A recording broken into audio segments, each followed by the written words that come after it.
रमजान का मुबारक महीना भी शुरू हो रहा है मेरे साथ। अल्लाह के वास्ते नेकियों का एक मौसम आ रहा है, नेकियों का एक फेस्टिवल आ रहा है, नेकियों की सेल लगेगी। और रमजान की हर रात अल्लाह ताला अपने कुछ बंदों को जहन्नम की आग से आजाद करता है। वो मुबारक महीना अब एक हफ्ता भी नहीं रह गया है, हमारे बीच में आने वाला है। मेरे भाइयों, मैं अब बड़े अदब के साथ आपसे गुजारिश करूंगा, हो सके तो कुरान की शायद पर एक महीना कम से कम अमल कर लेना। लग्व चीजों से परहेज करना, फेसबुक को एक महीने के लिए तलाक दे देना, फेसबुक इंस्टाग्राम को एक महीने के लिए छोड़ देना, स्नैपचैट को एक महीने के लिए छोड़ देना। हो सके तो कम से कम एक महीना इन चीजों से अपने आप को दूर रखना। आज अजीब बात है साहब, स्नैपचैट मेरे मोबाइल पर भी मौजूद है। मेरे जो फ्रेंड लिस्ट है, मैं कभी कभी देखता हूं साहब, रात को 2 बजे कोई लड़का कहीं चाय पीने जा रहा है, कोई गुलाब बाग जा रहा है चाय पीने के लिए, कोई जो है पटना में जा रहा है, और वो रात को 2 बजे चाय पी करके उसकी फोटो डाल रहा है। क्या तमाशा है भाई। किसी औरत को उसके शौहर ने नया सूट दिला दिया, अब वो स्टेटस पे लगा रही है, मेरे पति ने मुझे नया सूट दिला दिया। क्या तमाशा चल रहा है भाई। आप ये तमाम चीजें लघु में आती हैं मेरे प्यारे साथियों। कोई प्राइवेसी नाम की भी कोई चीज होती है। अगर शौहर ने बीवी को कुछ दिया है तो जरूरी नहीं कि उसको हम स्टेटस पे लगाएं, उसको हम स्नैपचैट पे डालें, उसको हम इंस्टाग्राम पे डालें मेरे साथ। और चूंकि ये फरवरी का महीना है और ये महीना बड़े जश्न से मनाया जाता है, वैलेंटाइंस डे मनाया जाता है इस महीने की 14 तारीख को। मैं एक बात यह भी कहना चाहता हूं कि आज वैलेंटाइंस डे के नाम पर हराम मोहब्बत और हराम रिश्तों को बड़ा प्रमोट किया जाता है। एक ऐसे दौर में मेरे भाइयों, जो हलाल मोहब्बत है, जो जायज मोहब्बत है, बल्कि जो जरूरी मोहब्बत है, जो मियां बीवी की मोहब्बत है, हमें जरा उस मोहब्बत को भी खूबसूरत बनाने की जरूरत। आज हराम रिश्तों को इतना चमका दिया गया, इतनी अच्छी पैकिंग कर दी गई कि जो मियां बीवी की मोहब्बत है उसको फीका कर दिया गया। नहीं मेरे भाइयों, शौहर को भी चाहिए कभी कभी अपनी बीवी को गुलाब का फूल दे दे। उसे किसी रोज डे की जरूरत नहीं है, उसे किसी वैलेंटाइंस डे की जरूरत नहीं है। शौहर कभी मोहब्बत में अपनी बीवी को गुलाब का फूल पेश कर दे, कभी किसी दिन बीवी की मोहब्बत में कोई चॉकलेट लेके चला आए, कभी बीवी को कोई अच्छा कपड़ा गिफ्ट कर दे। शौहर और बीवी की ये मोहब्बत अल्लाह ने पैदा की है मेरे प्यारे साथियों, और इसको किसी हराम रिश्ते की जरूरत नहीं है। आज वैलेंटाइंस डे के नाम पे समाज में हराम रिश्तों को प्रमोट किया जा रहा है, हराम मोहब्बतों को प्रमोट किया जा रहा है। वल्लज़ीना हुम अनिल लग़्वि मुरिदून। कामयाब बंदों की तीसरी पहचान ये है, वो लग़्व चीजों से दूर रहते हैं। मौलाना साहब, मैं पूर्णिया रोड पे जा रहा था, बारात जा रही थी, किसी गैर मुस्लिम की बारात जा रही थी, डीजे बज रहा था, लड़कियां डांस कर रही थी, नाच गाना चल रहा था। मैं वहां से गुजर रहा था, मैं वहां खड़े होकर के देखने लगा, तो मैं तो उस नाच गाने में शामिल नहीं था, लेकिन मैं देखने लगा तो क्या मैंने पाप कर दिया? जी हाँ, अगर आपके सामने नाच गाना हो रहा था, आपके सामने कोई गलत काम हो रहा था, कुरान क्या कहता है? वइज़ा मर्रू बिल्लग़्वि मर्रू किरामा। मेरे मुत्तकी बंदे वो हैं, मेरे नेक बंदे वो हैं, जब लग़्व चीज के पास से गुजरते हैं तो शराफत से गुजर जाते हैं। वहां पे अगर नाच गाना भी हो रहा था, वहां पे अगर डांस भी हो रहा था, और वहां पे लड़कियां बेपर्दा अगर घूम भी रही थी, अल्लाह ने आपको अपनी निगाहों को नीचा करके, अपनी निगाहों को झुका करके गुजरने का हुक्म दिया है। आपको वहां पे बैठ करके अपना टाइम पास करने की जरूरत नहीं है। जमाने में बहुत गंदगी फैली है, लेकिन आप अगर अपनी आंखों की हिफाजत करना चाहें तो दुनिया की कोई ताकत आपको रोक नहीं सकती है। इसलिए मेरे प्यारे साथियों, ये तीसरी चीज, इसको उसूल बना लो, वल्लज़ीना हुम अनिल लग़्वि मुरिदून। कामयाब बंदे वो हैं जो लग़्व चीजों से, बेकार चीजों से दूर रहे। नंबर 4, वल्लज़ीना हुम लिज़्ज़काति फ़ाइलून। और कामयाब हैं वो बंदे जो ज़कात अदा करते हैं। आपको अल्लाह ताला ने अगर इतना माल दिया है, जितने माल के ऊपर ज़कात फर्ज होती है, अगर आपके पास 85 ग्राम सोना है, अगर आपके पास 595 ग्राम चांदी है, अगर आपके पास, आप खेती करते हैं और 7.5 कुंटल अनाज पैदा हो रहा है, इन तमाम सूरतों में आप उलमा से पूछिए कि मेरे पास इतना माल है, कितनी ज़कात मेरे ऊपर फर्ज होती है, और वो ज़कात आपको अदा करना है मेरे प्यारे साथियों। और ये ज़कात कोई टैक्स नहीं है, ये कोई टैक्स नहीं है, ये कोई जबरदस्ती नहीं है। ये ज़कात तो आपके माल की हिफाजत का जरिया है, ये ज़कात तो आपके माल के मैल कुचैल को दूर करने का रास्ता है। अल्लाह अपने नबी से फरमाता है, खुज़ मिन अम्वालिहिम सदक़तन तुतहिरुहुम व तुज़क्कीहिम बिहा। ऐ मेरे नबी, आप लोगों के माल में से ज़कात वसूलिए, ज़कात लीजिए, ये ज़कात उनके माल को पाक करेगी। ओ मेरी प्यारी माँ बहनों, तुम सोने के जेवरात अपने घर में रखे हुए हो, तुम चांदी के जेवरात अपने घर में रखे हुए हो। अगर आपके पास 85 ग्राम सोना है तो उस सोने पर आपको 2.5% ज़कात देना है और करंट वैल्यू के हिसाब से ज़कात देना है। अगर आपने अपने सोने चांदी की ज़कात को नहीं निकाला तो अंजाम क्या होगा? अल्लाह ने फरमाया, यौम युहमा अलैहा फी नारि जहन्नम फतुक्वा बिहा जिबाहुहुम व जुनूबुहुम व ज़ुहूरुहुम। वो सोने चांदी को अल्लाह ताला जहन्नम की आग में तपाएगा। मेरी प्यारी माँ बहनों, ये सोने के हार जहन्नम की आग में तपाए जाएंगे, ये सोने के कंगन जहन्नम की आग में तपाए जाएंगे, ये सोने की ईयररिंग और ये नाक की सोने की कील और ये सोने के जेवरात जहन्नम की आग में तपाए जाएंगे। और उससे ज़कात न देने वाले की पेशानी को दागा जाएगा, उसके पहलू को दागा जाएगा, उसकी पीठ को दागा जाएगा और कहा जाएगा, हाज़ा मा कनज़्तुम लिअन्फुसिकुम। ऐ ज़कात में चोरी करने वाले, ऐ ज़कात न देने वाले, ये तेरी ये ज़कात न देने का अंजाम है। देख ले, जो माल तूने बगैर ज़कात के स्टोर करके रखा था, आज वो माल तेरे लिए कितनी बड़ी मुसीबत बन चुका है। इसलिए अपने माल की सही ज़कात निकालो मेरे साथियों, और ज़कात में कोई चोरी मत करो, ज़कात से भागने का रास्ता मत निकालो, ज़कात से बचने का रास्ता मत निकालो। बहुत सारे लोग जमीन खरीदते हैं और जमीन खरीदने का मकसद क्या होता है? आज अल्लाह ने दौलत दे दी, पूर्णिया में कोई जमीन ले ली, आज 10 लाख की जमीन है, कल 20 लाख की हो जाएगी, हम बेच देंगे।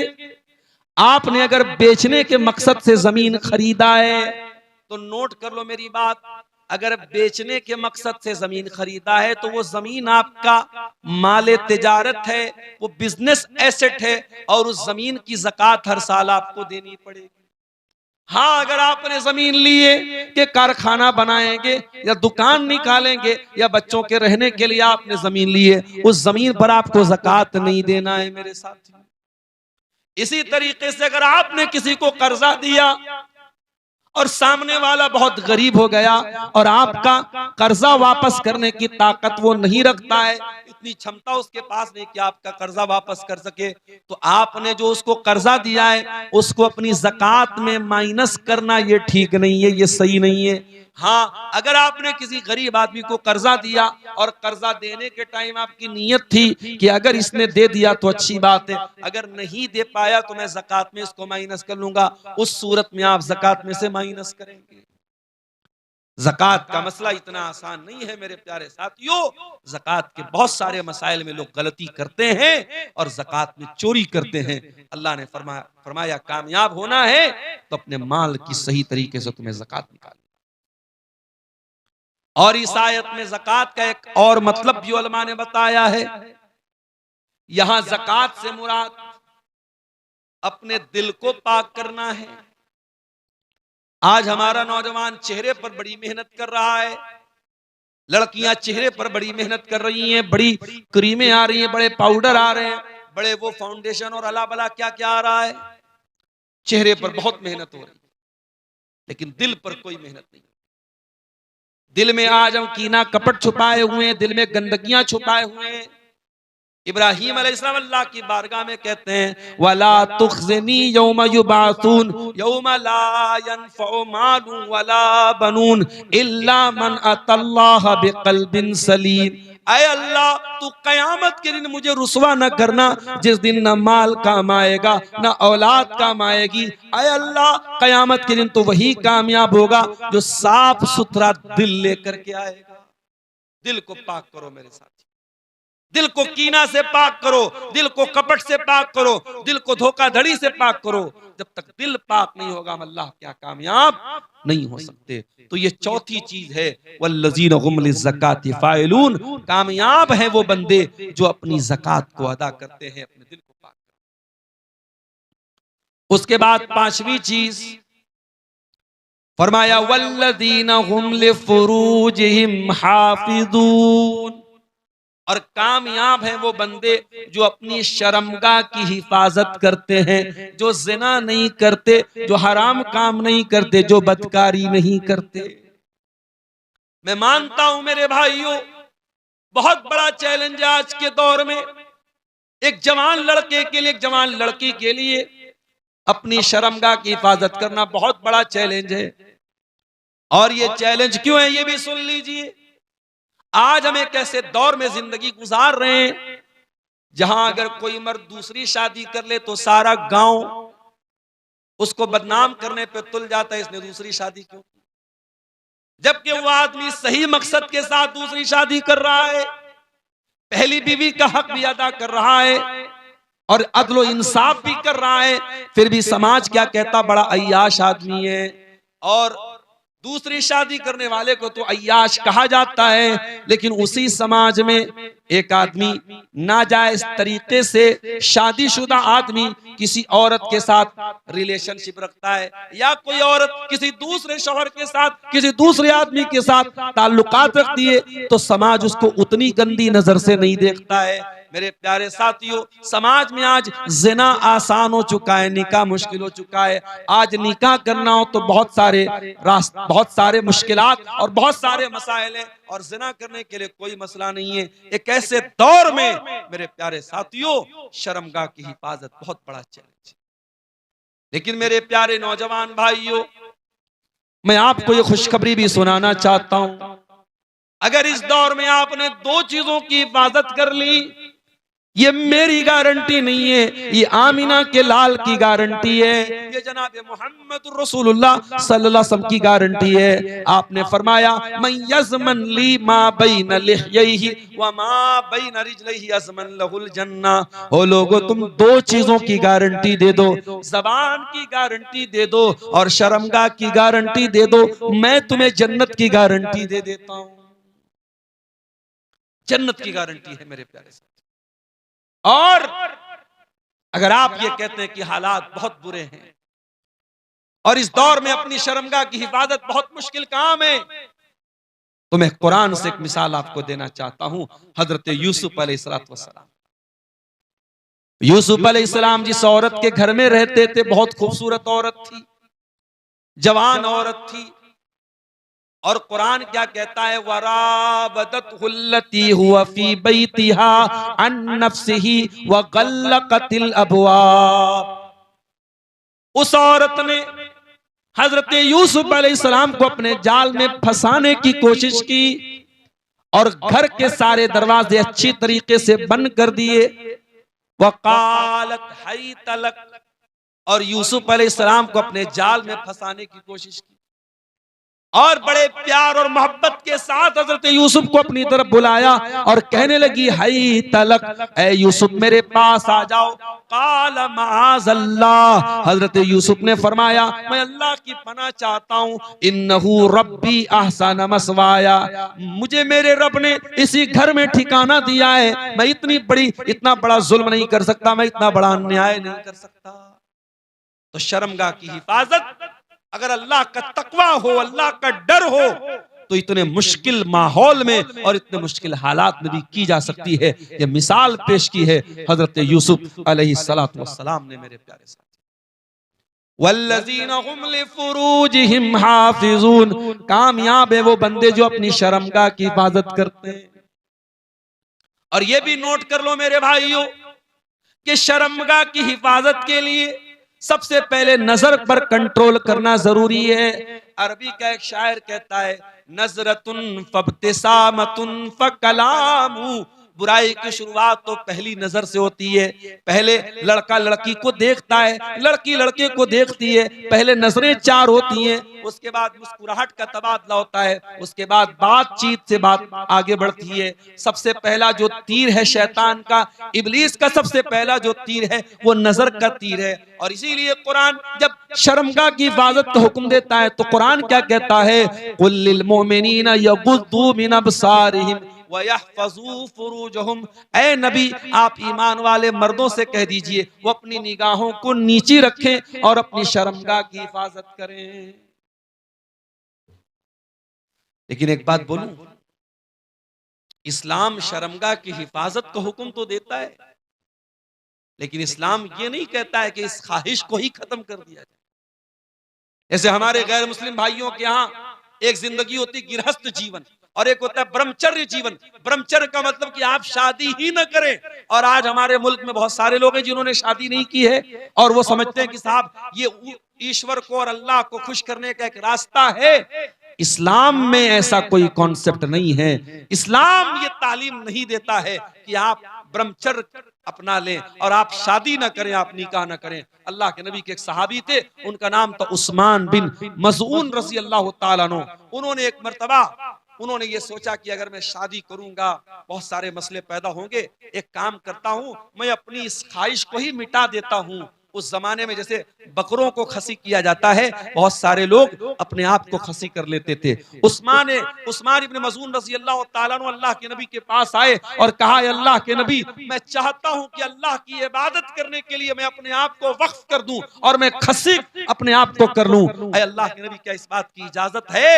अल्लाह के नबी ने बड़े गुस्से में फरमाया, ऐ उस्मान अलैसत लक फी नफ्सी उसवा, क्या तेरे लिए मोहम्मद रसूलुल्लाह नमूना नहीं है? क्या मेरी जात तेरे लिए नमूना नहीं है? ऐ उस्मान मैं अल्लाह का आखिरी नबी हूं, मैंने निकाह किया है, मेरी बीवियां हैं, मैं उनका हक भी अदा करता हूं। ऐ उस्मान निकाह करना मेरी सुन्नत है, निकाह से भागना मेरी सुन्नत नहीं है। मेरे प्यारे साथियों, इसीलिए अब अल्लाह ने शर्मगाह की हिफाजत का हुक्म दिया। उसके जस्ट उसके बाद वाली आयत में फरमाया, इल्ला अला अज़वाजिहिम औ मा मलकत ऐमानुहुम।